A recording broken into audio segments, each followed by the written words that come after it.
Online media വളരെ down ആയി. അവര് അടിച്ചു കയറിയത് പോലും ഞാൻ വയർലെസ് ശേഷമാണ്. വരാറുണ്ട്, വളരെ ചെറിയ രീതിയിൽ നടക്കാറുള്ളൂ. ഹൃദയത്തിനല്ല ദർശനങ്ങൾ വന്നത്. പക്ഷെ അന്നൊന്നും ഒരു അയപ്പുമില്ല തിയേറ്ററിന്. ഈ തിയേറ്ററിൽ ആദ്യം റിവ്യൂ പറഞ്ഞു തുടങ്ങിയത് ഞാനാണ്. ഈ വണ്ടർ ഫേമസ് ആയിട്ട് ഇതിലൂടെയാണ്. കോവിഡ് കഴിഞ്ഞ് ഭയങ്കര ഡൗൺ ആയി മീഡിയ. ആ സമയത്ത് അവർ പൊങ്ങിയത് എന്നിലൂടെയാണ്. ഞാൻ ആറാട്ടം പൊങ്ങിയപ്പോഴാണ് എല്ലാം കയറി വന്നത്. അവിടെ അണ്ണൻ ഒരുപാട് പ്രയത്നിച്ചിട്ടുണ്ട്, അണ്ണനെ ഇടിച്ചിട്ടുണ്ട് അല്ലേ? എന്തൊക്കെ നടന്നിട്ടുണ്ട് അവിടെ?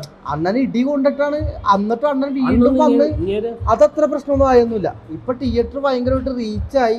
സെലിബ്രിറ്റികൾ ഇപ്പോഴാണ് കൂടുതൽ വരാൻ തുടങ്ങിയത്. അണ്ണൻ കാരണം വിനയ് ഫോർട്ട് മൂന്നാലാണ്. അങ്ങനെ കുറച്ച് സെലിബ്രിറ്റീസ് കൂടുതൽ വന്നിട്ടുള്ളൂ. അവരുടെ പേരൊന്നും നല്ല അറിയപ്പെട്ടത്. ജയിത്താൻ പറയുന്നത് വെറും മണ്ടത്തരമാണ്.